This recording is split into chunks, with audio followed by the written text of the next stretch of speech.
Yeah. So where did you start? When you cycled, where did you start? Because you went So across the country. we went across. So we went, flew into Perth, got up to basically we got started at Steep Point, which was a bit of a challenge just getting out to Steep Point, which is the most westerly point, mainland westerly point of Australia. So Um, you started in WA. yes. Right. To started at that most westerly point, and that was quite an interesting little track to go down. I mean, I knew what it was going to be like. I'd spoken to the local rangers, but it was definitely worse than we thought. We knew that there was a few kilometers of sand dunes to get over, which when you've got bikes, with gear weighing 50, 60 kilos is quite interesting. But there was a lot, those sandy corrugations, Yeah. and it was Horrific. like that. Yeah, which is when you're on a bike, you think it's like, oh, it's high Bone ground, high ground. jarring. Oh, look, it's sand. And the bike Yeah. going right. Oh, so and it was. And the film for people that are on the audio Oh, only, it sorry. was a wheel turn, basically a wheel turning, and you're in the dust. Yeah, bites Yes, into the wheel. Yeah. exactly.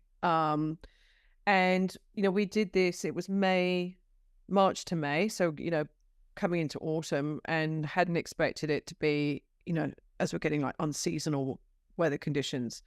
So it was sort of 40 degrees, and we had days in WA where it's like 44 degrees was the hottest we had. I don't know how we did it. Look Did back it? on it now, Yeah. and it's like I go out for a cycle ride, but it's 30, and I'm like, okay. But I think we just warmed up to it, as it were, quite quickly. And how long did it take you? That was 62 days and How do you deal with the 4,700 k's. boredom? How do you deal with the boredom of it? There almost wasn't, because particularly when we had to be on our game so much on the roads because of the road trains, Mm. and you've generally got single carriageway, single lane each way. There's no median and not much of a hard shoulder. So you've really got to be on all the time. Mm. And then we were dealing with so many flat tires. I think we were punished for our lack of our biggest weakness going into it was our lack of bike mechanic skills, and it just felt like we got punished for that. So we're really good at changing tires now, like really good.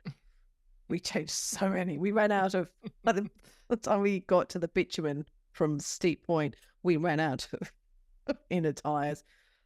It was ridiculous. There was one point we some people go past were helping us, and it ended up there were like four-wheel drives filled with families had stopped to help us. There was like 6 blokes, and everyone's trying to work out why we were getting these flat. They couldn't work it out, which made us feel marginally better about the fact that we were dealing with all these flat tires. But it's quite entertaining. This sort of video of all Were these you people doing this crowding with around another female friend? with a Or female friend. Yeah, so the tired. damsel in distress again came in to help. I love it. And these people love it. I mean, they were stopping and offering, do you want any cold drinks? Yes. Yes, we But would. that's a Thank very you. Aussie thing to do too, to stop and make sure that everyone's Yeah. okay. Yeah. That's And what it you're meant to happened all the do. time. Like we had this couple, retired couple, they were caravanning, and he was an ex pro cyclist. So when he saw us and carried on to pull over where he knew that there used to be water, and he was worried that we might be expecting water there. And so, stopped, and we had a chat, and they gave us water, and they said, oh, look, tomorrow we're going to be here. Why don't you come down and join us for breakfast? So they gave us, we got there, we had breakfast with them, which was really Oh, bless lovely. them. Rob and Kerry, Yeah. they were awesome. Then they said, look, we live in Kalgoorlie, come and stay with us when you get there. And so we did. They put us up in their home.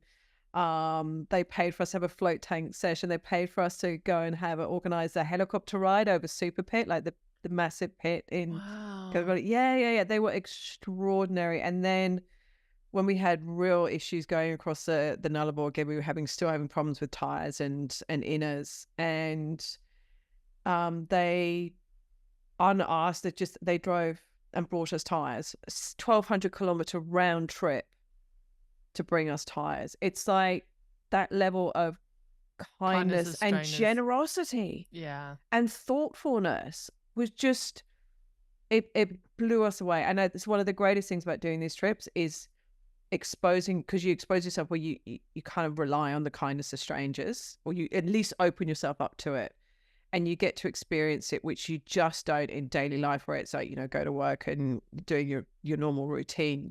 You in my experience, rarely get to experience it in the same way to the same level as I have done on these trips. It's really beautiful.